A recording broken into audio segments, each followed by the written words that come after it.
2 Rois chapitre 6, nous allons lire les 7 premiers versets. 2 Rois chapitre 6, versets 1 à 7. Nous lisons. Les fils des prophètes dirent à Élisée, voici l'endroit où nous habitons et en ta présence c'est trop réduit pour nous. Allons donc jusqu'au Jourdain, nous y prendrons chacun une poutre et nous nous y ferons un lieu d'habitation. Il répondit, allez. L'un d'eux dit, consens donc à venir avec tes serviteurs. Il répondit, j'irai. Il alla donc avec eux. Arrivé au Jourdain, ils coupèrent des arbres.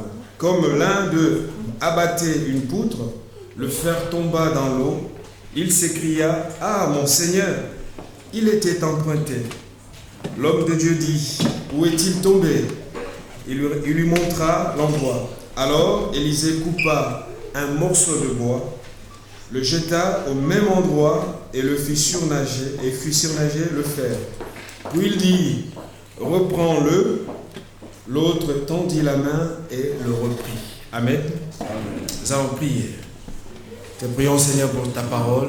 Nous te demandons de la bénir et nous voulons qu'elle puisse trouver dans notre cœur, Seigneur, un espace, un lieu, Seigneur, où produire, Seigneur, les fruits que tu attends de nous. Te remercions pour ce jour de Pâques, ce jour qui nous rappelle la résurrection, ce jour qui nous rappelle la traversée, ce jour qui nous rappelle qu'en Christ, nous sommes passés de la mort à la vie. Nous sommes passés de l'esclavage à la liberté. Et alors, Seigneur, permets que vraiment ce jour ne soit pas considéré comme tous les autres jours, mais que ce soit un jour où nous nous rappelons que le Dieu de toute éternité, le roi de rois, le roi de gloire a quitté son ciel de gloire pour venir sauver les hommes que nous sommes. Seigneur, merci parce que c'est la preuve de ta grande compassion, de ta miséricorde, Seigneur, que tu manifestes à l'égard de chacun qui veut, Seigneur, marcher avec toi. Bénis-nous ce matin, Seigneur, en ce lieu, pendant que nous nous rassemblons. Donne-nous, Seigneur, de ne pas oublier ce qui a été fait. De ne pas oublier le roi de gloire qui a accepté l'humiliation sur la croix. De ne pas oublier le Dieu de vie qui a accepté la mort, justement, et le troisième jour il est ressuscité, afin de ressusciter aussi tous ceux qui étaient condamnés par le péché. Au nom de Jésus, nous te prions. Amen. Voilà, donc le passage que nous avons lu ce matin en rapport avec cette journée exceptionnelle, Pâques, qui nous rappelle l'heureuse nouvelle d'abord la mort de notre Seigneur Jésus-Christ qui est mort et ressuscité. Il est mort pour restaurer, pour délivrer, pour nous libérer de notre passé. Chacun d'entre nous, si nous sommes assis en ce lieu, c'est parce que Christ est véritablement mort et ressuscité pour nous. Amen. Y a-t-il encore des gens qui croient à la résurrection, qui croient que Jésus est ressuscité? Ça c'est bien. Nous vivons dans un monde qui oublie tout. Et que cela ne soit pas, que ce danger ne nous gagne pas, parce que nous sommes appelés tout le temps, frères et sœurs, à ne pas oublier, à nous rappeler que Jésus-Christ sur la croix a véritablement payé le prix de notre rachat. Il est mort et il est ressuscité ce dimanche matin. C'est un jour de célébration. Amen. La résurrection de Jésus est la preuve de la puissance de Dieu. Cela montre que pour Dieu, même la mort n'a pas de pouvoir. Ça rappelle ce que l'apôtre Paul a dit, ô mort, où est ton aiguillon? La mort a été vécue par le Seigneur. Et ce matin, le thème que je vous propose de voir avec vous, c'est justement cette parole de l'écriture que nous venons de lire dans 2 Rois chapitre 6, les versets 1 à 7, où nous avons ce récit des fils des prophètes, un groupe de jeunes étudiants qui se préparaient probablement au service du Seigneur et qui étaient là, qui marchaient avec lui, qui voulaient vivre une bonne relation avec le Seigneur. Et voilà que les circonstances difficiles vont arriver à l'un d'entre eux. Et heureusement, ce jour-là, il y avait avec eux celui qui était capable de changer le cours de leur histoire. Amen. La Bible dit que les fils des prophètes ont dit à Élisée, voici l'endroit où nous habitons devant toi, en ta présence, devient trop étroit, trop réduit pour nous. Chers amis, nous avons besoin en ce jour de reprendre le contrôle. Reprendre le contrôle de quoi? Reprendre le contrôle de notre vie, que le péché, que l'ennemi, que Satan, que peut-être notre propre négligence est en train de tout éclater. Nous avons besoin de reprendre le contrôle parce que la bénédiction de Dieu pour notre vie n'est pas quelque chose d'éloigné, mais c'est une réalité pour chacun. Amen. Ils étaient là, ces fils des prophètes. Ils avaient besoin de tout simplement élargir le lieu où ils habitaient. Ils avaient des projets, ils avaient des projections pour leur avenir, mais voilà que quelque chose va arriver pour tout assombrir. Peut-être que ce matin, tu es là, ce jour de Pâques, et au fond de toi, il y a peut-être là ta vie qui est en train de voler un éclat complètement. Il n'y a plus rien. Il y a peut-être ton ménage, il y a peut-être ton couple, il y a peut-être je ne sais quel aspect de ta vie. Le Seigneur veut te rappeler ce matin que tu es là pour reprendre le contrôle de ta vie. Amen. C'est ça la nouvelle de Pâques. C'est ça la bonne nouvelle de Pâques. Donc 2 Rois chapitre 6, versets 1 à 7, nous voyons au travers de ce récit le désir d'abord qui commence par un projet. Un projet de la part de ces fils des prophètes qui veulent élargir l'espace de leur endroit où ils habitaient. Élargir l'espace, cela fait partie de la volonté de Dieu. On voit le verset 1, la Bible dit, « Voici le lieu où nous sommes assis devant toi est trop petit pour nous. » Chers amis, il est difficile de vivre, d'être confiné, de vivre dans le confinement et avoir les idées claires concernant notre avenir. Et peut-être que les années passent, Pâques après Pâques. Tu es là dans l'église, tu es là chrétien, chrétienne depuis longtemps. Tu connais le Seigneur, tu l'aimes.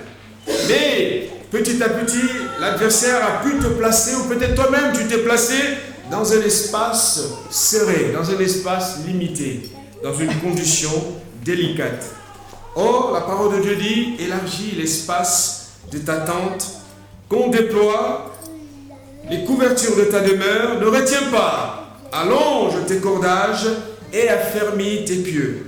Car tu te répandras à droite et à gauche, ta postérité envahira des nations et peuplera des villes désertes. Ésaïe chapitre 54, les versets 2 à 3. Amen.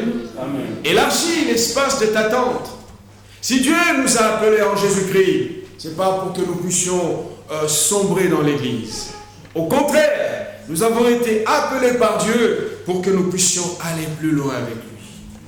Ils étaient là, ils connaissaient Dieu, ils l'aimaient, ils le servaient, ils voulaient avancer avec lui. Donc, ils étaient là avec le désir d'avancer, de servir le Seigneur, mais voilà que le lieu devenait étroit. L'espace devenait réduit. Peut-être que tu es dans cette situation ce matin. Depuis un certain temps, la marche avec Dieu s'est arrêtée. Ta vie a commencé à être un espace de sécheresse. Oh, tu lances des cris de secours, mais rien ne se fait. Tu appelles au secours, mais les choses ont l'air de ne pas marcher. Cher ami, la Pâque, c'est vraiment une résurrection. Ce que Dieu veut ce matin, c'est de ressusciter ta vie. Alléluia. Amen. Cela est possible. Pour lui, rien n'est impossible. Un jour, Abraham était dans la même situation. Le chapitre 15 de Genèse, Abraham était dans la même situation. Dans une dépression totale parce qu'il ne comprenait plus rien. Dieu a dit, je ferai de toi ceci, cela, je te bénirai, tu seras le père de la multitude. Mais Abraham, dans le concret, va voir que les choses ont l'air de marquer le pas. Et en tant qu'homme, il a commencé à se faire des projets. Vous savez, lorsque vous êtes devant une situation difficile, la logique, le réflexe, l'humain, naturellement, on veut trouver une solution. Et Abraham commence à envisager d'autres possibilités. Et Dieu vient vers lui, le Seigneur va créer un moment d'échange avec Abraham. Et Abraham dira à Dieu, mais oui, je sais que tu as dit que tu le feras, mais c'est Élézer, l'enfant qui est né dans ma maison, qui sera mon héritier. Et Dieu dira à Abraham, non, ça ne sera pas comme ça. Mais avant de parler avec Abraham, le Seigneur va faire quelque chose de très intéressant. Le verset 5 de Genèse chapitre 15, qu'est-ce que Dieu va faire? Dieu va prendre Abraham pour le mener dehors. Parce qu'Abraham était dans la maison, était dans une tente. Et vous le savez que quand on vit dans une tente, on est dans le désert. La nuit, il fait froid, la journée, il fait chaud. Et l'espace n'était peut-être pas propice pour qu'Abraham puisse avoir des idées claires. Pour qu'il puisse prendre conscience de la promesse de Dieu sur sa vie. La Bible dit que Dieu prit Abraham et après l'avoir conduit dehors, Dieu dira à Abraham, regarde vers le ciel et compte les étoiles, si tu peux les compter. Et Dieu lui dit, telle sera ta postérité. Abraham eut confiance en l'Éternel qui le lui imputa à justice. Cher ami, tu ne peux pas envisager l'avenir avec Dieu si tu es enfermé là où la réalité des choses de ce monde t'enferme.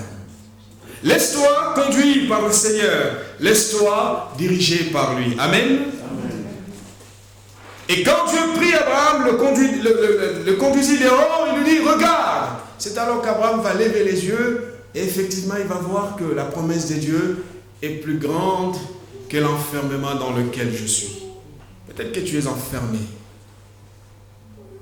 Et dans cet enfermement, il n'y aura pas d'idée claire. Les fils des prophètes ont dit, l'endroit où nous sommes est trop étroit. Notre désir est d'élargir cet espace. Cela fait partie de la volonté de Dieu que d'élargir nos horizons. Amen. Dieu ne prend aucun plaisir à nous voir dans la souffrance. Dieu ne prend aucun plaisir à nous voir dans le mal.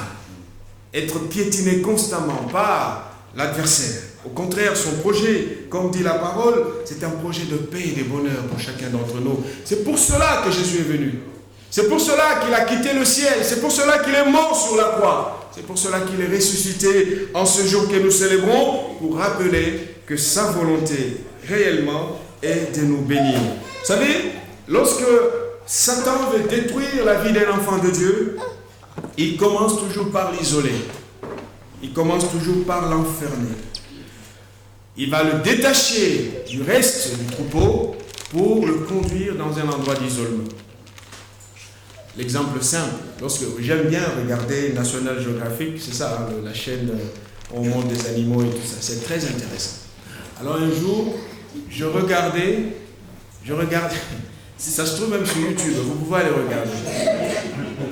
Alors, il y a un groupe de lions qui voulaient manger. Et là, ils ont trouvé des... alors, j'ai oublié le nom de cet animal, mais... Oui. Alors, ils l'ont attrapé. Il y avait 3 ou 4 lions qui ont commencé à les dévorer. Mais avant de le dévorer, avant de commencer à les dévorer, parce qu'à la fin, les choses ont changé. Hein. Il y a tout un troupeau de ces animaux qui sont arrivés pour chasser les lions. Donc là encore pour dire que l'union fait la force. Hein. Ils étaient nombreux, plus nombreux que les lions, et les lions ont fui, hein, ils sont partis. Ce que je veux dire, c'est, là, lorsque vous regardez ces films, bon, parce qu'on ne peut pas aller voir en live comme ça, on risque soi-même sa vie. Quand vous regardez les félins, quand ils attaquent un animal, ils essayent de le séparer du reste du troupeau. Comme ça, ils peuvent, à 4 ou à 5, s'agripper sur lui et le déchirer, le dévorer complètement. La stratégie, c'est ce que fait Satan. Et la Bible dit qu'il rôde, cherchant, il cherche. Et une fois qu'il t'isole, qu'il t'enferme, il prend l'occasion de détruire complètement ta vie. Ne t'enferme pas, reste dans la communauté. Alléluia. Adam et Ève, c'était comme ça. Avant, ça allait, c'était bien dans la relation, tout était bien. Et jusqu'au jour où Adam et Ève vont s'enfermer, vont fuir la sainte et divine présence de Dieu pour se cacher. Et c'est comme si l'homme était capable de se cacher. La Bible dit alors, ils entendirent, Genèse chapitre 3, versets 8 à 10, ils entendirent la voix de l'Éternel Dieu qui parcourait le jardin vers le soir. Et l'homme et sa femme se cachèrent loin de la face de l'Éternel, au milieu des arbres du jardin. Mais l'Éternel Dieu appela l'homme et lui dit, « Où es-tu » Il répondit, « J'ai entendu ta voix dans le jardin et j'ai eu peur parce que je suis nu et je me suis caché. » Et peut-être que ce matin, la nudité, cet isolement nous pousse à ce que nous puissions nous cacher. Je voudrais tout simplement nous rappeler que ce que Dieu veut, c'est de nous voir nous épanouir dans la communauté. Alléluia. Amen. J'entends des gens me dire, mais je suis chez moi, je fais le culte chez moi. Non, c'est pas vrai. Non. David aurait pu faire un culte chez lui. Mais il disait, je suis dans la joie quand on me dit, allons à la maison de l'Éternel.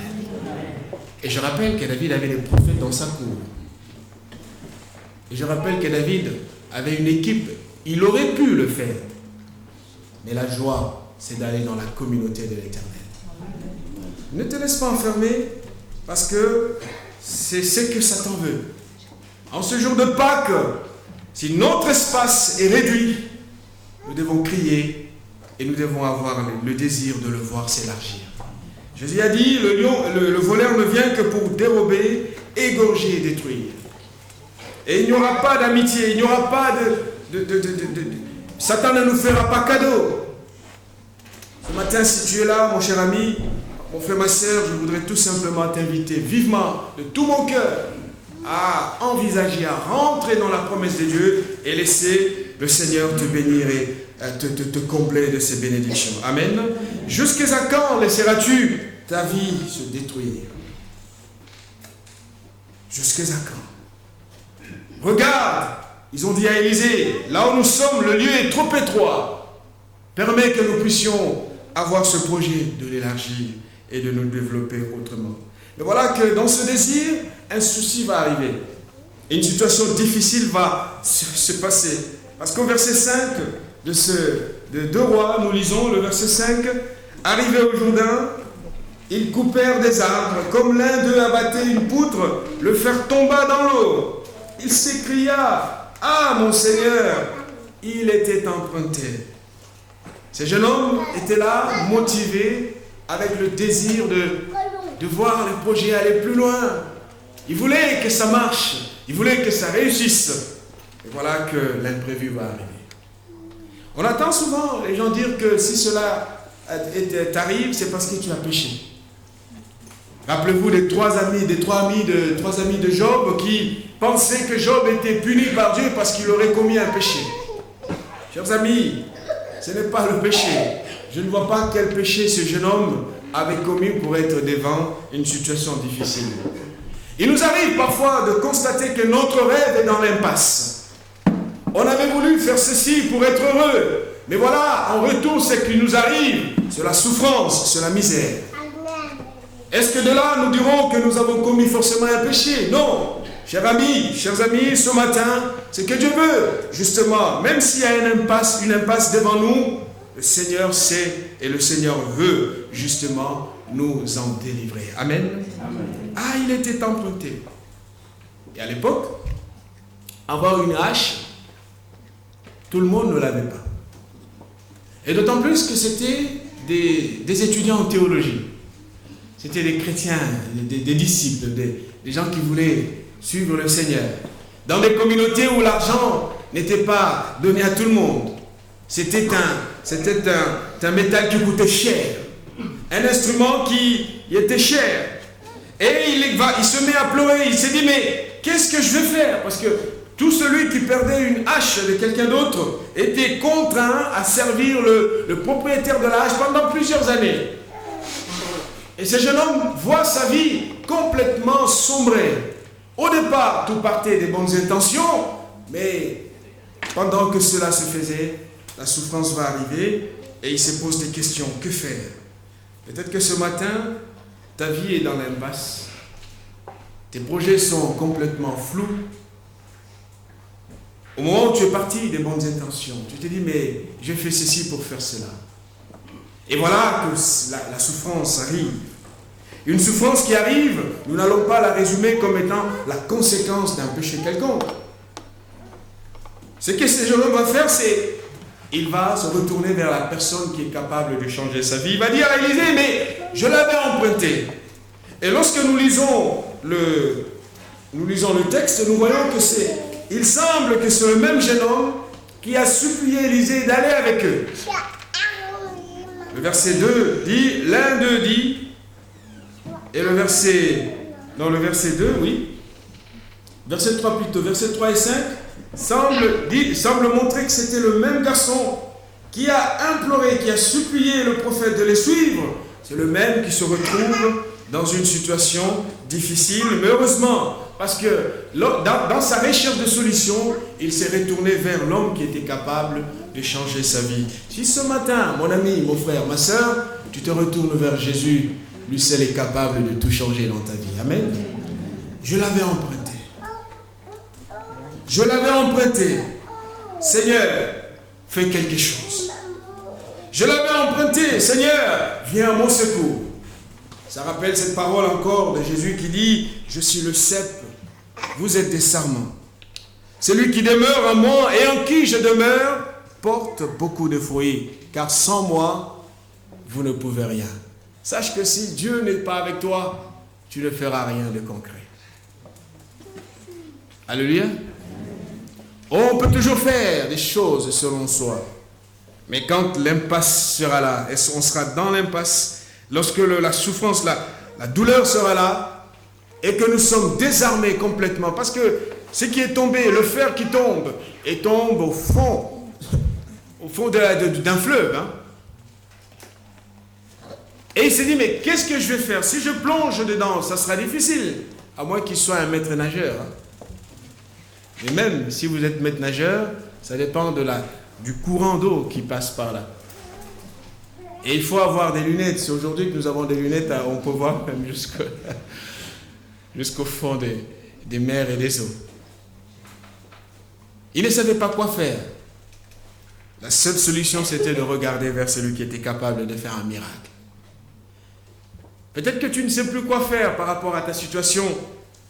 Je voudrais tout simplement te dire, arrête de parcourir partout. Tourne vers le Seigneur. Tourne le regard vers lui. Implore-le. Dis à Dieu de venir t'aider. Parce qu'il a dit, sans moi, vous ne pouvez rien. Seul Jésus est capable. Ça me rappelle encore cette histoire des apôtres lorsqu'ils étaient dans la tempête. Ils doivent leur vie à la présence du Seigneur dans la barque. Si ce jour-là, il n'était pas avec eux, imaginez la suite. Imaginez la suite.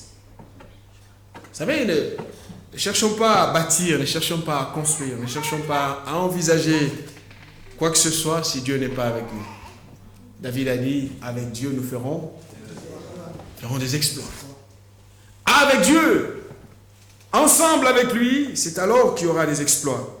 Et les apôtres vont dire à Jésus, Maître, ne t'inquiètes-tu pas de ce que nous périssons. Et la Bible dit que Jésus s'étant réveillé, menaça le vent et dit à la mer, silence, tais-toi. Et le vent cessa et eut un grand calme.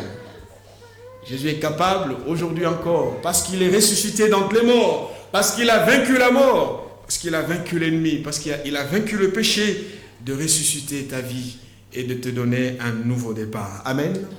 Et on voit dans ce même récit, il y a la troisième partie c'est l'intervention du prophète Élisée. Une intervention qui peut vous paraître peut-être difficile à comprendre. Vous savez, les choses de Dieu ne se comprennent pas avec un regard d'homme. Le prophète va dire, écoute, où est-ce que ça s'est passé? Il lui dit, c'est ici. Et la Bible dit que le jeune homme va montrer précisément l'endroit où la hache est tombée. Vous savez, on peut dire à Dieu, Seigneur, tu connais mes besoins. Oui, mais parfois, il faut dire son besoin, il faut le nommer. Alléluia. Il faut le nommer. Moi, j'ai toujours été étonné quand Bartimée est devant Jésus. Jésus dit, que veux-tu que je te fasse? Il n'y voit pas. Il est aveugle. Et Jésus a voulu que Bartimée puisse préciser son besoin. Dans la prière, on peut, oui, c'est bien que nous pouvons prier de façon générale, Mais il est peut-être plus pertinent de personnaliser la demande devant Dieu. Il lui dit, ça se passe où? Il dit, là, à cet endroit. Il dit, ok, ici, oui. Nous avons besoin de dire à Dieu, Seigneur, regarde mes enfants. Regarde mon ménage, regarde ma vie, regarde ma carrière. Regarde ma vie spirituelle, regarde, sur le plan spirituel, ça patine depuis longtemps, je n'avance pas. Si c'est un péché, cette dépendance, cette situation douloureuse, il faut dire cette chose-là, la porter devant le Seigneur. Parce que le miracle arrivera lorsque nous sommes précis dans notre demande devant Dieu. Amen. Bartimée était aveugle, mais il était aussi mendiant. Oh, Jésus aurait pu dire à Judas, écoute, donne quelques pièces d'argent. Ah ben c'est possible. C'était lui le trésorier en tout cas. Il aurait pu dire, écoute, libère quelques pièces, donne à ces messieurs, il a besoin d'argent. Mais Jésus a dit à Bartimée, qu'est-ce que tu veux? Que veux-tu que je te fasse? Cher ami, ce matin, que veux-tu que Dieu te fasse? Le malheur atteint souvent le juste, dira à David, mais l'Éternel en délivre toujours. Sois confiant et confiance. L'Éternel en délivre toujours. Et quand le jeune homme en montre au prophète l'endroit précis, la Bible dit que le prophète a pris un bois. Oh, c'était le tour de ce jeune homme de couper un bois, mais là, le prophète va aussi couper son bois. Alléluia. Chers amis, le miracle de Dieu, c'est toujours ce qui nous surprend. Est-ce qu'il nous place dans la paix, dans la bénédiction? Ça rappelle cette parole de Proverbe qui dit, c'est la bénédiction de l'Éternel qui enrichit. Dieu ne l'a fait suivre d'aucun chagrin. Amen. Et le prophète prit un bois, le jeta au même endroit.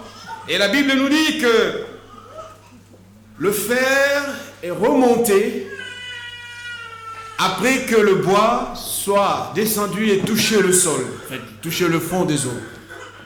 Et le fer qui remonte est probablement ici, je ne peux pas ne pas voir cette image, cette préfiguration du bois de Jésus sur la croix qui est mort. Il est rentré dans les abîmes, dans les profondeurs pour nous libérer de notre ancienne manière de vivre et de nous donner la vraie liberté. Alléluia.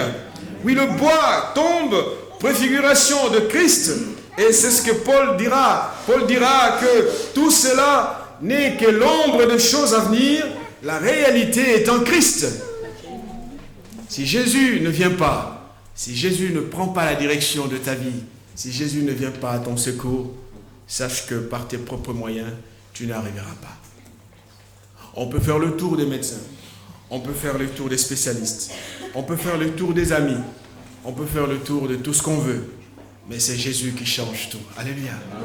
Il est ressuscité. Il est vivant. Tout cela préfiguré.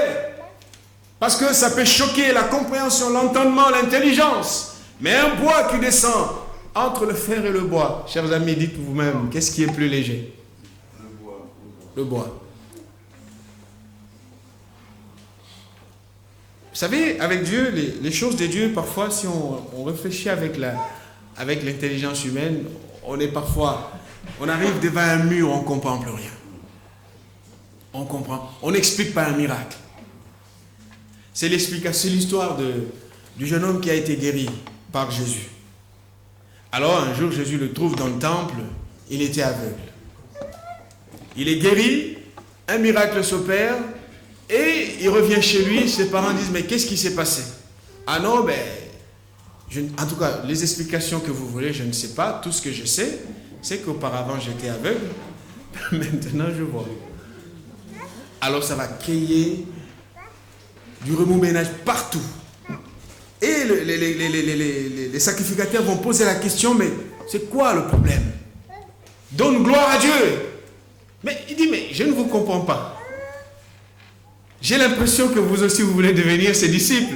Et sur ce, on lui a dit de la fermer parce qu'il est né dans le péché, il n'a pas de leçons à donner aux sacrificateurs. Cher ami, le miracle ne s'explique pas. Dieu a choisi de nous libérer, de sauver, de nous délivrer par le bois de la croix. et c'est cela même l'expression de sa puissance, l'expression de sa gloire. L'apôtre Paul dit dans 1 Corinthiens chapitre 2, les versets 7 à 9, « Nous prêchons la sagesse de Dieu, mystérieuse et cachée, que Dieu, avant les siècles, avait destinée pour notre gloire. Sagesse qu'aucun des chefs de ce siècle n'a connue. Car s'ils l'eussent connu, ils n'auraient pas crucifié le Seigneur de gloire. » Amen. Si Satan savait qu'en crucifiant Jésus sur la croix, toi et moi, nous allons être libérés, il ne l'aurait pas fait.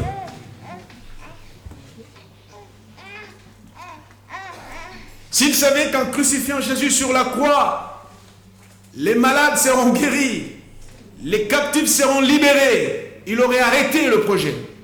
Mais justement, il ne le savait pas. C'est pour cela la croix et la puissance de Dieu. L'apôtre Paul va expliquer, il dit, mais vous aimez le langage, vous aimez la sagesse, vous aimez le parler, mais nous prêchons la croix. Nous prêchons Christ. Il n'y a que cette croix qui peut surprendre. Et c'est justement, il y a eu la croix que ce matin, notre frère a pu honorer cette parole et passer par les eaux du baptême. Et Paul dit, mais comme il est écrit, ce sont des choses que l'œil n'a point vues, que l'oreille n'a point entendues, et qui ne sont pas montées au cœur de l'homme, des choses que Dieu a préparées pour ceux qu'il aime. Des choses qu'il a préparées pour ceux qu'il aime. Quoi? L'adversaire n'était pas au courant. Oh, peut-être qu'il avait les idées à peu près de ce qui allait se passer. Mais s'il savait que la croix était synonyme de victoire, il aurait stoppé net le projet qu'il avait de crucifier Christ sur la croix. Puissance de Dieu, parce que la croix exprime non seulement la libération pour nous les vivants, mais aussi pour les morts. L'apôtre Pierre dira que l'évangile a été aussi annoncé aux morts, afin qu'eux aussi, après avoir été jugés comme les hommes, quant à la chair, ils puissent vivre selon Dieu quant à l'esprit. Et Paul rajoutera, or, que signifie il est monté, sinon qu'il est descendu dans les régions inférieures de la terre. Le même qui est descendu, c'est le même qui est monté au ciel, qui est monté au-dessus de tous les cieux, afin de remplir tout en tous, de remplir toutes choses. Et ce matin, je voudrais, chers amis, tout simplement nous inviter vraiment à réaliser qu'il est possible que notre vie ressuscite. Il est possible que notre ménage soit béni et sauvé. Il est possible pour le Seigneur de nous redonner ce que nous ne pouvons trouver ailleurs. Un jour, il a dit à Marthe, en disant à Marie, « N'étais-je pas dit, si tu crois, tu verras la gloire de Dieu. » Ce matin, tu es peut-être là dans un état fatigué. Tu es là déçu, abattu. J'aimerais te rappeler que Pâques, c'est la résurrection. Alors la résurrection de tout. La résurrection d'abord de ta vie spirituelle et la résurrection de tout ce qui va avec.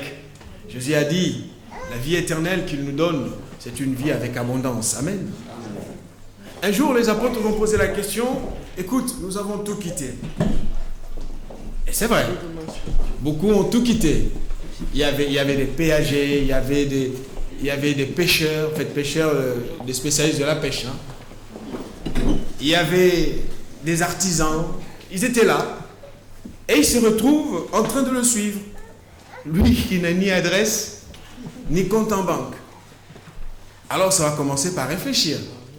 Ils vont se dire, mais bon, vous savez, il y a un moment où vous suivez quelqu'un et après vous vous posez des questions, mais qu'est-ce que je suis en train de faire? Et ils ont eu ce moment de doute. Ils se sont dit, mais nous avons tout quitté. Nous te suivons. Et Jésus a compris l'angoisse derrière la question. Et il va dire, écoutez, celui qui quitte son père, sa mère, tout son confort, autrement dit, tout ce qu'il a pour me suivre, aura la promesse de la vie éternelle. Mais avant ça, sur la terre, le Seigneur le bénit. Amen. Le Seigneur le bénit. Et pas n'importe comment, il le bénit au centime. Pas n'importe comment. Ouvre ton cœur, laisse le Seigneur prendre la direction de tout, et alors Pâques sera pour toi un événement de libération, un moment de résurrection, un moment de restauration. Amen. Nous allons prier.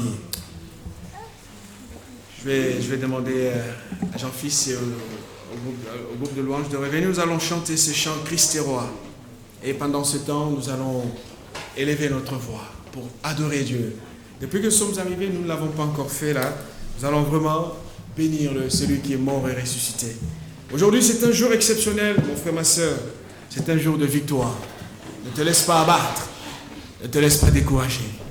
Sois fortifié par Dieu. Proclame cela, Pâques, c'est la résurrection, c'est la fête, c'est la délivrance. Christ est roi. Après ce chant, nous allons élever nos voix et nous allons bénir Dieu. Ceux qui peuvent se mettre debout, mettez-vous debout. Et ceux qui sont fatigués, malades, peuvent rester. Nous allons chanter Christ est roi. Il est roi. Alléluia.